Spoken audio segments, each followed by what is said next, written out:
So it's titled as Implant Never Say No. So essentially, I'm Dr. Tarjini Dave. I work at LV Prasad Eye Institute, and I have no financial disclosures to make. You will see certain full face photographs of my patients for which we have consent.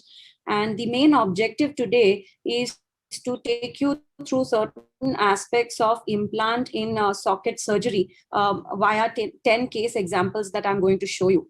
So the points I'm going to talk to you about are why we use an implant, the metrics to assess the volume of the socket, what is post-evisceration socket syndrome that Roshmi and Sabri to a certain extent have already covered, how we size an implant, what do you do when in the primary sitting, and how differently can you manage the volume in secondary sitting, what are the options that you have, what is the management paradigm, and finally already the complications related to implant have been covered by Savri. So that's going to be one very brief topic. So when you look at socket surgery, this is the sort of outcome that you want at the end of your surgery, where a thumbsicle eye is replaced by a beautiful prosthetic eye, and you have a very similar superior sulcus on both the sides, and horizontal palpebral fissure sort of settles down to 1 to 2 millimeter of the normal side. So this is a good outcome of socket surgery. You do not see significant enophthalmos post surgery. Now, as compared to this lady, let's take a little look at this gentleman. So this gentleman essentially has poor volumetrics. And why do I say that? So he is a person who again had, socket surgery on the left side. But if you look at his sulcus post-operatively, then you can see this deep superior sulcus in this gentleman. So what has gone wrong in his situation? In his case, the amount of volume that was imparted into the socket during the surgery is suboptimal, and hence he has this deep superior sulcus. So we know that surface loss is a marker for your contracted socket, like Roshmi beautifully showed with her photographs. So do you have a metric for volume loss? Yes, enophthalmos is one of the important metric that tells you whether there is volume loss on that side or not. And when you're assessing enophthalmos, it's always done with the prosthesis on. The second metric is superior sulcus deformity.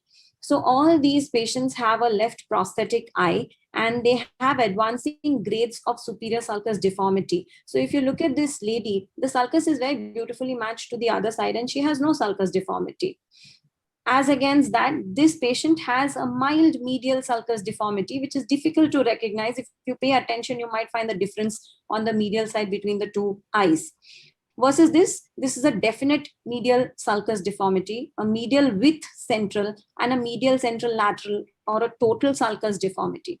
So what does this mean? This means that this particular patient has good volume replacement in the socket, the first patient, and versus that, the last patient has very poor volume reconstruction within the socket, and hence has a gross superior sulcus deformity. So it becomes important for us to learn how to differentiate superior sulcus deformity from some amount of upper eyelid ptosis that might also be coexistent in these patients. Now, talking a little bit about why you need to place an implant. So essentially, this is a lady who's had a socket surgery without an implant. And what do you see? You see this concavity in the socket, primarily because there's nothing to build up the volume there. And then when she wears the prosthesis, like Roshmi explained, the entire vicious circle sets, and she has this sort of lower eyelid retraction, upper eyelid ptosis, and a deep superior sulcus. And what have we done for her? We've given her an implant, and with that you see that the eyelid goes back in position, the sulcus builds up in volume, which is what you want to see, and she's left with a little bit of ptosis, which can be corrected as socket surgery.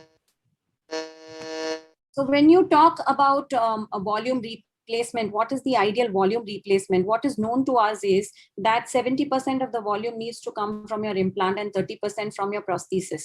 And you have several types of implants. You have porous implants where you're worried about exposure, and non-porous implant where you're worried about exposure, extrusion, migration, all the complications that you can see in an implant. But essentially, this is what you want to remember.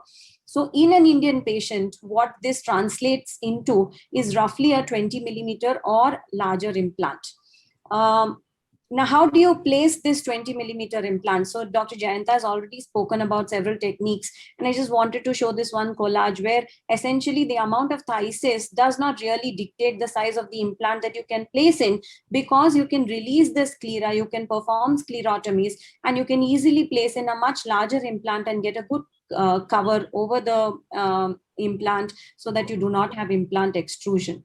Now, what are the other ways of enhancing the volume? So this is a gentleman who has a very good sized implant, 20 millimeter implant place, but is worried about this sulcus. And all that we have done in him is inject filler. You can see the point of entry here. This is immediate post procedure photograph. And you see the nice buildup in the superior sulcus. So you can do a secondary volume augmentation in the office itself with filler. Or if someone is desirous of a more permanent result, then this is a lady who's had a little bit of fat transfer into her superior sulcus to build it up and make it look more symmetric to the other side and reduce the sulcus deformity, as you see in the preoperative period, and reduce the enophthalmos. Yet another patient who essentially has a gross amount of surface as well as volume loss, and you see that large lower eyelid retraction, which is primarily because of this heavy prosthesis that he is using. And in his case, we've built up the volume by doing a secondary implant, and in the same sitting performed an MMG as well, and we were successfully able to reduce the thickness of the COP, and the eyelid goes back into its position once you have reduced the weight of the COP. And it's not only the weight, there are several parameters which are acting there. One of the important parameters there is the thickness. This is the same patient, the pre and the post thickness. And you can see that we've brought him down from 7.5 to about 4.5 millimeters of thickness of prosthesis, which has made such a large difference over eyelid. And probably the last two slides. So this is another gentleman who had a infection, and you can see that he has this hypoglobic appearance of the prosthesis. And in his case, we've performed a porous wedge implant along the floor, no eyelid procedure, modified the prosthesis, a little change in the weight of the prosthesis, and he looks much better just with this.